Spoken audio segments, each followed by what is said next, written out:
Hello chess lovers, let's have a look at a game played by Anish Giri against Vladimir Domnin. The game was played in 2005 in St. Petersburg, and at that time Anish Giri was only 10 years old.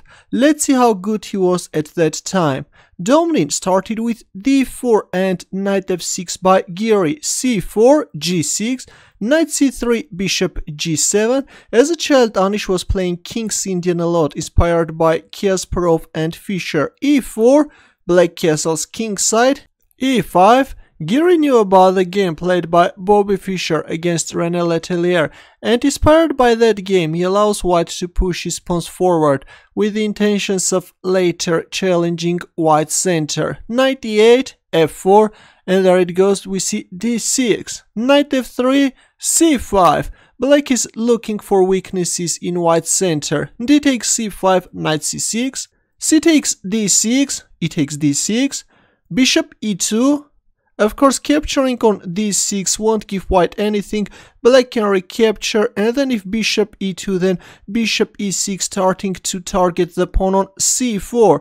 That's why after e takes d6 we see bishop e2, bishop g4, white castles kingside, d takes e5 and knight d5.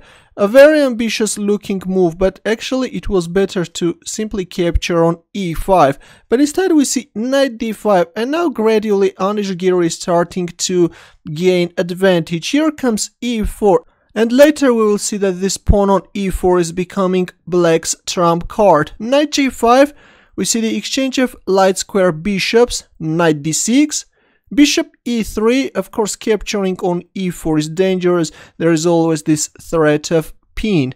Bishop e3, h6, knight h3, knight d4, bishop takes d4, bishop takes d4, check, knight f2, rook c8, rook c1, and there it goes. E-pawn marches forward.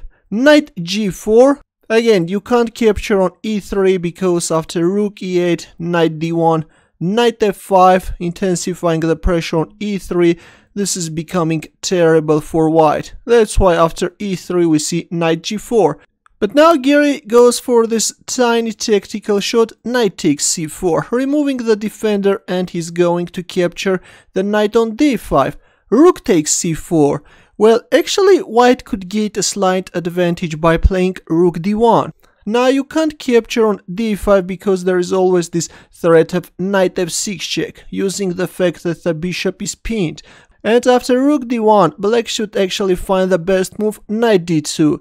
Rook takes c8, and here black should go for an exchange sacrifice, capturing on d5, because again you can't capture the rook because of this knight e7 fork. After rook takes c8, black should play queen takes d5, rook takes f8 check, king takes f8. And though black has a very mighty pawn on e3 square, but white has a slight advantage. White now can start thinking about winning this pawn on e3. But instead, after knight takes c4, we see rook takes c4, and now after queen takes d5, white's position is starting to collapse. Rook takes c8, rook d1, queen e4, unpinning the bishop and preparing rook c2. Rook e1, and there it goes, the rook is penetrating the second rank. Queen f3, but the queen is no longer blocking the pawn's path, and there it goes, we see e2, discover check. Knight f2, well, if king h1, then black has a very powerful move. You can pause the video and try to find the winning move for black. Ready? Actually, rook c1 is winning on the spot. If you win the queen, you can get checkmated, or if rook takes c1, and there it goes, black is promoting to a queen, it's over. Let's go back. After e2 check, we see knight f2, but anyways, we see this powerful rook c1 move. Queen c3, a desperate move, but black is simply capturing the queen.